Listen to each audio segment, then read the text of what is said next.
वसवसे, डर, अचानक खौफ आ जाना या दिल में अजीब से ख्यालात आ जाना, इसकी क्या पहचान, क्या इलाज है? और इलाज भी ऐसा हो कि जिसके बाद वसवसे, परेशानी, डर मुकम्मल तौर पे ख़त्म हो। तो अजीज़ दोस्तों, आज की हसूसी वीडियो इसी टॉपिक पे बनाई गई है। क्या वसवसे वाकई ही सच हैं? क्या ये इंसानों की वजह से होते हैं? क्या ये जिन्नात की वजह से होते हैं? तो अजीज दोस्तों, अल्लाह पाक ने कुरान पाक में खुद ही इसका जवाब यूं दिया, अल्लाज़ी युवस्विसु फी सुदूरिन नास मिनल जिन्नति वन नास। जो वसवसे डालता है इंसानों के दिलों में, वो जिन्नात में से हो, हाँ इंसानों में से। तो अजीज दोस्तों, इसी आयत से मालूम हुआ कि इंसान के दिल में वसवसे इंसान, जिन्नात, शयातीन डाल सकते हैं। अब वसवसे किसी इंसान में मौजूद हों तो उसकी क्या पहचान, क्या अलामात है, ये वसवसे कितनी तरह के हो सकते हैं।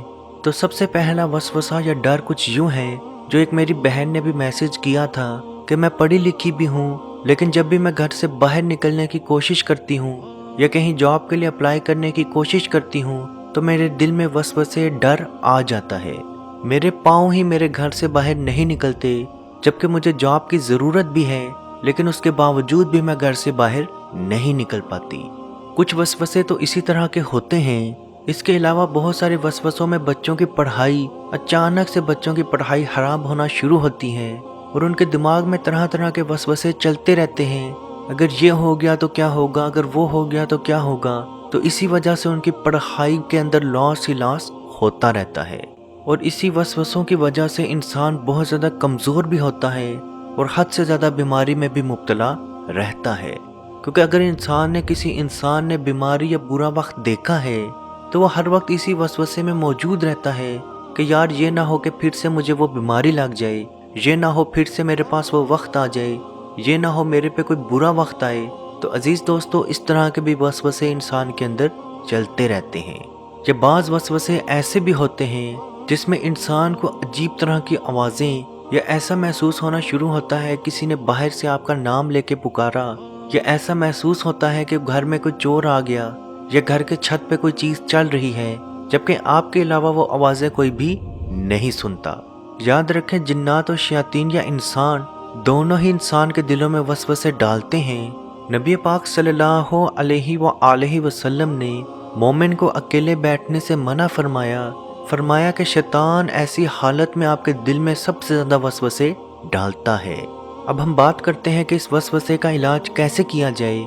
तो सबसे पहले आपने सूरह बकरा आयत नंबर 286 यानी कि सूरह बकरा की आखिरी आयत, ला युकल्लिफुल्लाहु नफ्सन इल्ला वुस्अहा, आपने ये आयत मुकम्मल तर्जमे के साथ आपने ये आखिरी आयत पढ़नी है। 21 मरतबा यानी कि 21 टाइम्स आपने पढ़नी है और इसका तर्जमा आपके दिमाग में फिर रहा हो। अब बहुत सारे लोग ऐसे होंगे जिनको ये तर्जमा याद नहीं होगा या ये आयत भी याद नहीं होगी, तो वो मोबाइल के ऊपर या कुरान पाक के ऊपर इसका तर्जमे के साथ इस आयत को पढ़ना शुरू करें, तो उन्हें मालूम होगा कि ऐसी कोई तकलीफ़, ऐसी कोई परेशानी अल्लाह पाक आपको नहीं देगा जो आप बर्दाश्त ना कर सकें। और अगर कोई नेकी आप करेंगे तो वो आपके लिए है, और अगर कोई गुनाह भी आप करेंगे तो वो भी आपके लिए है। 21 मरतबा 21 टाइम सूरह बकरा की आखिरी आयत और 21 मरतबा 21 टाइम सूरह नास। अव्वल और आखिर 3 मरतबा दुरूद शरीफ। सुबह उठते साथ अपने ऊपर दम कर दें। अगर आप सुबह दम नहीं कर सकते तो रात सोने से पहले अपने पे दम ज़रूर करें। और जब भी आपको दिन के वक्त ऐसा कोई वसवसा या कोई प्रॉब्लम आना शुरू हो तो आप अपनी आंखें बंद करें और 7 मरतबा अल्लाहु समद अल्लाहु समद अल्लाहु समद अल्लाहु समद 7 मरतबा और 7 मरतबा अल्लाहु अकबर अल्लाहु अकबर अल्लाहु अकबर का विर्द करें। इंशाल्लाह बाहुक्म खुदा चंद ही रोज़ में आपके वसवसे मुकम्मल तौर पे आपके वसवसे ख़त्म हो जाएंगे।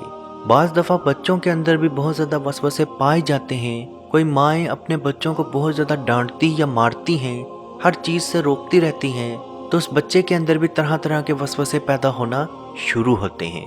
तो याद रखें, बचपन में अगर बच्चा गलती नहीं करेगा तो दोबारा कब करेगा।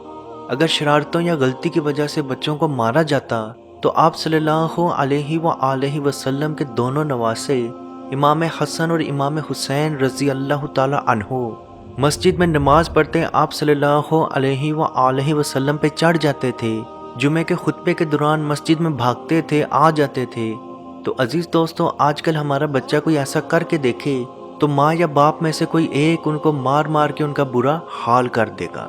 تو یاد رکھیں، چھوٹے بچوں کو صرف لاڈ اور پیار کریں۔ جب وہ بچہ بڑا ہو جائے تو آٹومیٹکلی وہ ان چیزوں کو سمجھنا شروع ہوگا، اور جب وہ تھوڑا سمجھدار یا سمجھنے والا ہو جائے تو آپ اس کی پرورش اچھی پرورش کرنا شروع کر دیں۔ عزیز دوستو، اس ویڈیو کو جہاں تک ہو سکے ضرور شیئر کریں، کیونکہ آپ کی وجہ سے کسی کی پریشانی، کسی کی تکلیف، کسی کی بیماری دور ہوگی تو اس کا ثواب بھی آپ کو ضرور ملے گا۔ اللہ پاک سے دعا ہے کہ ہم سب کو اپنے حفظ و ایمان میں رکھے اور کشمیر کے بھائیوں پہ خصوصی رحم عطا فرمائے اور ان کو آزادی کی نعمت عطا فرمائے۔ آمین۔ اللہ حافظ۔ اعوذ باللہ من الشیطان الرجیم، بسم اللہ الرحمن الرحیم۔ للہ ما فی السماوات وما فی الارض وَإِن تُبْدُوا مَا فِي أَنفُسِكُمْ أَوْ تُخْفُوهُ يُحَاسِبْكُم بِهِ اللَّهُ فَيَغْفِرُ لِمَن يَشَاءُ وَيُعَذِّبُ مَن يَشَاءُ وَاللَّهُ عَلَى كُلِّ شَيْءٍ قَدِيرٌ۔ آمن الرسول بما أنزل إليه من ربه والمؤمنون كل آمن بالله وملائكته وكتبه ورسله لا نفرق بين أحد من رسله وقالوا سمعنا وأطعنا غفرانك ربنا وإليك المصير۔ لا يكلف الله نفسا إلا وسعها، لها ما كسبت وعليها ما اكتسبت، ربنا لا تؤاخذنا إن نسينا أو أخطأنا، ربنا ولا تحمل علينا إصرا كما حملته على الذين من قبلنا، ربنا ولا تحملنا ما لا طاقة لنا به، واعف عنا واغفر لنا وارحمنا، أنت مولانا فانصرنا على القوم الكافرين۔